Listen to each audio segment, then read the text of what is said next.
Gracias, amigos.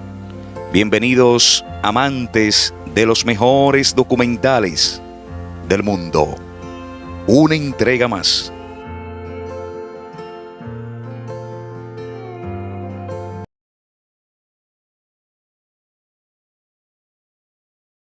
Históricamente, las organizaciones de los pueblos se han desarrollado a través de estructura y mecanismos que han sido creados políticamente con el fin sistemático de lograr eficiencia y así garantizar que se logren los objetivos comunes de las naciones o grupos determinados.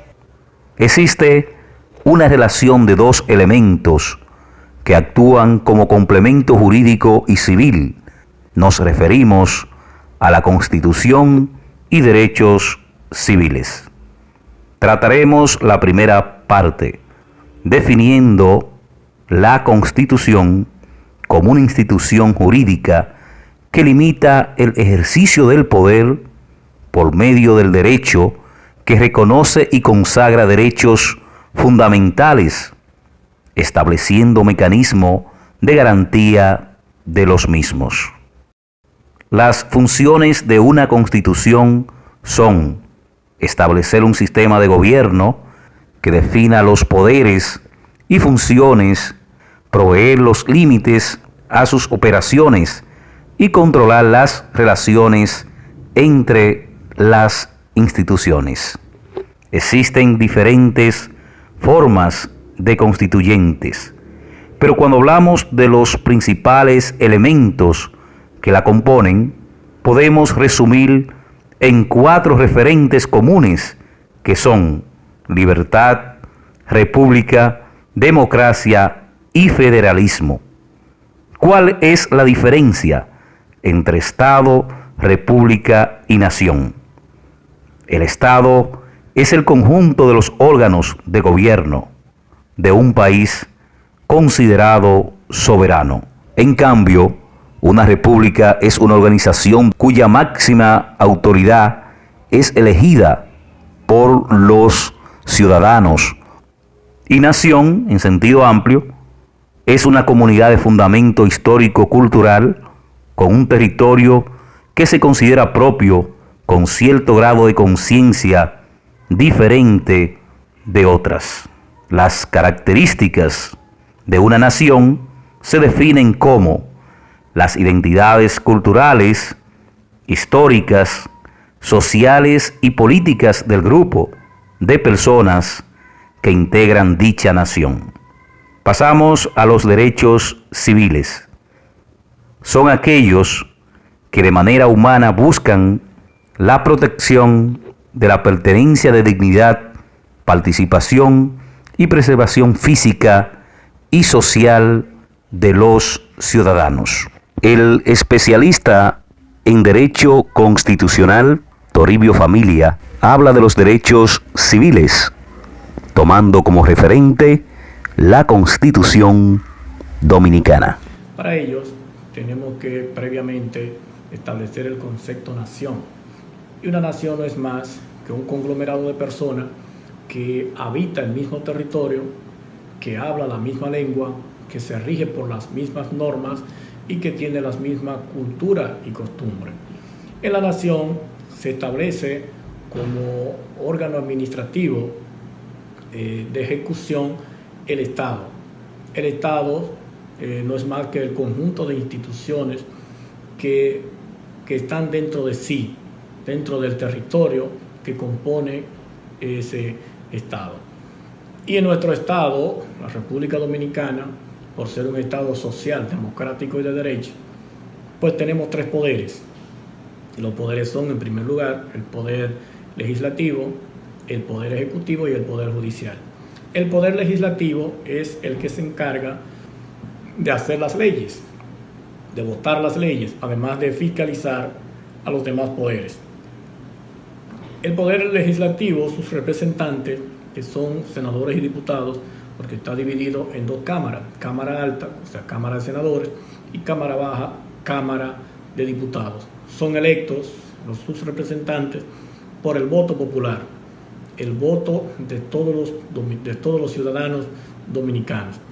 El poder ejecutivo, que es el presidente y vicepresidente de la República, representan el poder ejecutivo y son electos también por el voto popular, el voto de todos los ciudadanos y ciudadanas de nuestro estado, de nuestro país.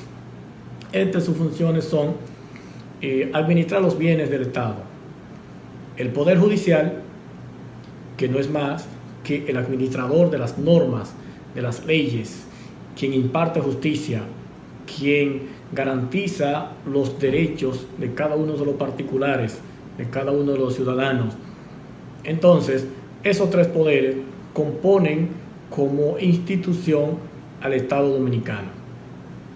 Pero si nos damos cuenta, nuestra Carta Magna, Constitución, Ley de Leyes o Ley Suprema, como le queramos llamar, establece lo que son los derechos y que en ella se están literalmente nombrados como derechos fundamentales, pero son los derechos civiles, los derechos de cada ciudadano, los derechos de cada conglomerado. Tenemos lo que es el derecho civil o derecho de ciudadanía, que es un derecho de la humanidad, el derecho a la vida.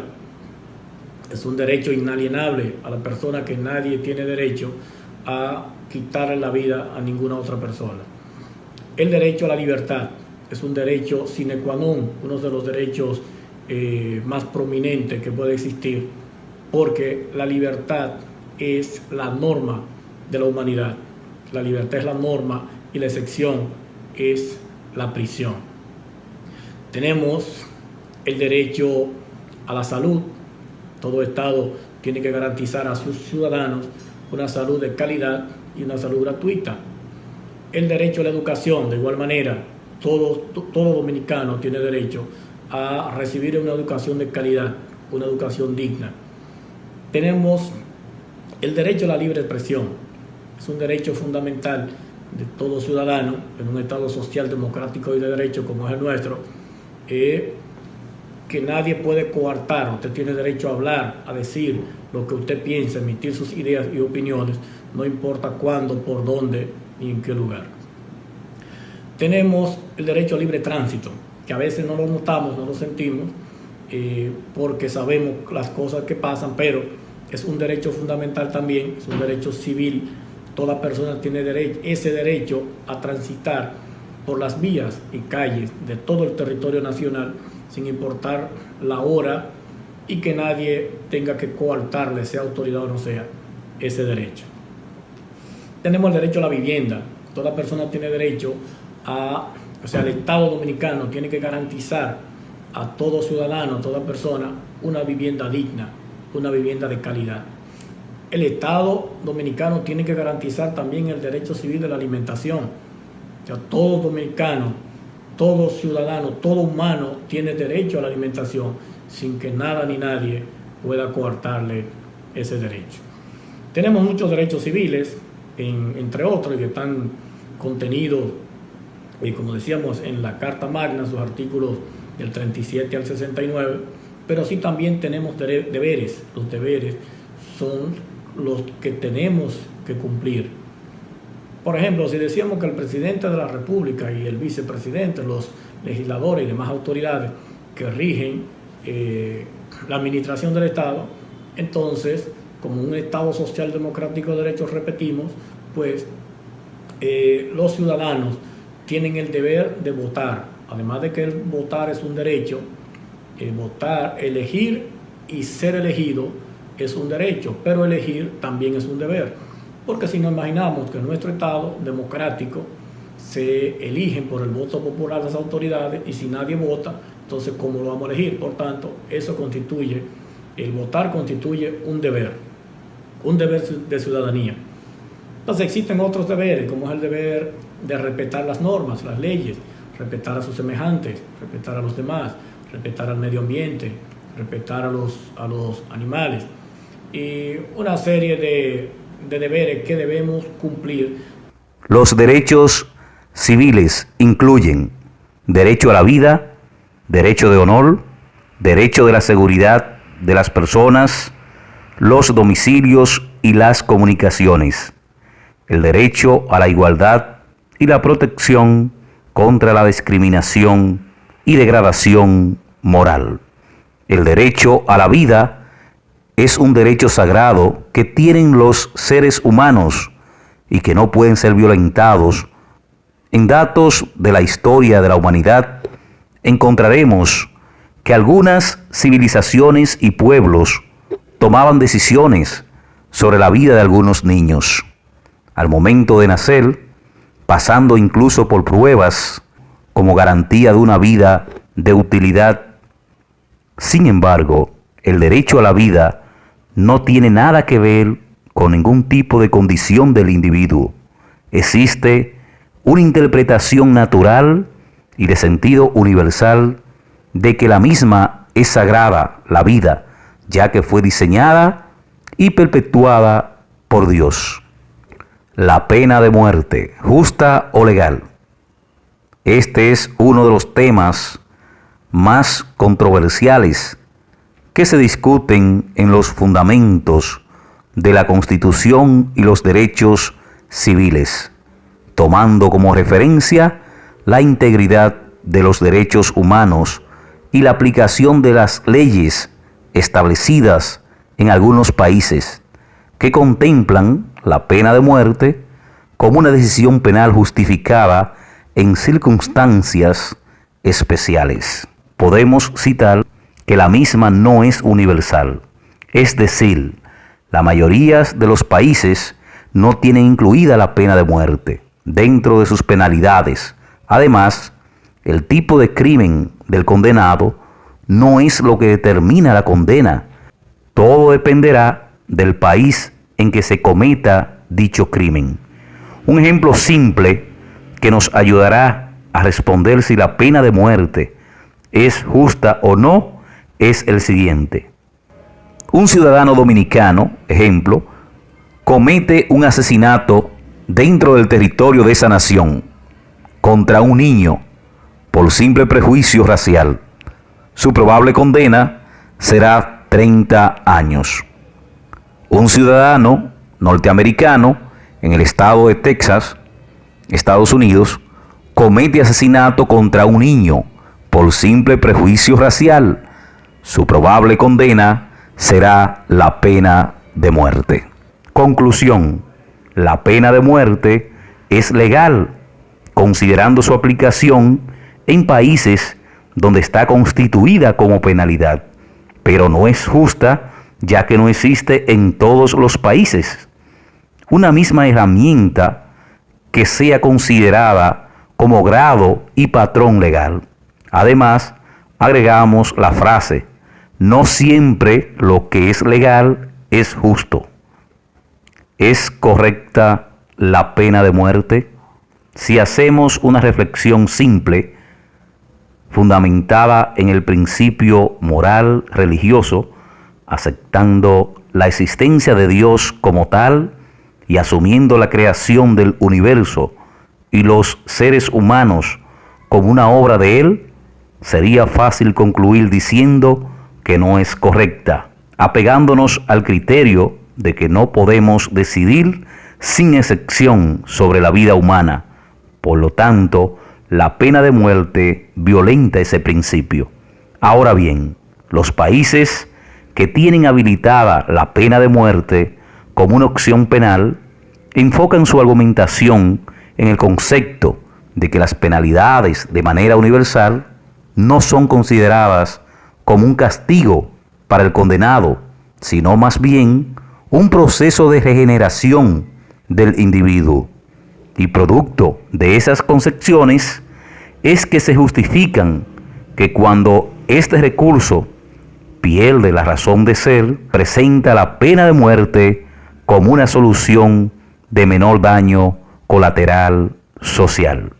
Claro está que esta apreciación responde a un criterio jurídico social y nunca tendrá apoyo del principio moral religioso. Concluimos definiendo que las posiciones son encontradas. Desde el punto de vista jurídico legal, se justifica como correcta y desde el punto de vista moral religioso es incorrecta. Derecho de honor. El diccionario del español jurídico define el derecho de honor como derecho a actuar administrativamente o judicialmente contra quien levantara calumnia e imputaciones de hechos no reales que afecten la consideración social e individual de una persona. Derecho a la seguridad personal. En la Convención Americana se establece en el artículo 7A: toda persona tiene derecho a la libertad y a la seguridad personal. B. Nadie puede ser privado de su libertad física. Derecho de domicilio. Cuando tienen en el país la sede principal del local o contrato o patenta de la dirección efectiva del espacio constituido. El derecho a la comunicación es la protección jurídica que reclama el derecho de todas las personas de tener acceso en condiciones de igualdad material a la información y al conocimiento, sin someterse a las leyes del mercado, permitiendo así la libre opinión de la ciudadanía. El derecho a la igualdad sustenta que todo ser humano, desde su nacimiento, debe tener reconocimiento como igual frente a la ley. Esto implica que todos los seres humanos pueden disfrutar de todos los derechos sin que haya distinción o privilegio por motivo de discriminación, raza, color, piel, sexo, idioma, religión, opinión política, origen, nacionalidad social, económica, entre otras. El principio de la igualdad para todas las personas no solo aplica a los gobiernos, debe hacerse frente a la discriminación en el trabajo, en la escuela y en el hogar. La sociedad tendría mejores resultados y un mundo más equilibrado para todos. Gracias, amigos, amantes de los mejores documentales del mundo. Si te gustan nuestras historias, suscríbete a nuestro canal de YouTube, dale a la campanita, comenta y juntos continuaremos recordando la historia.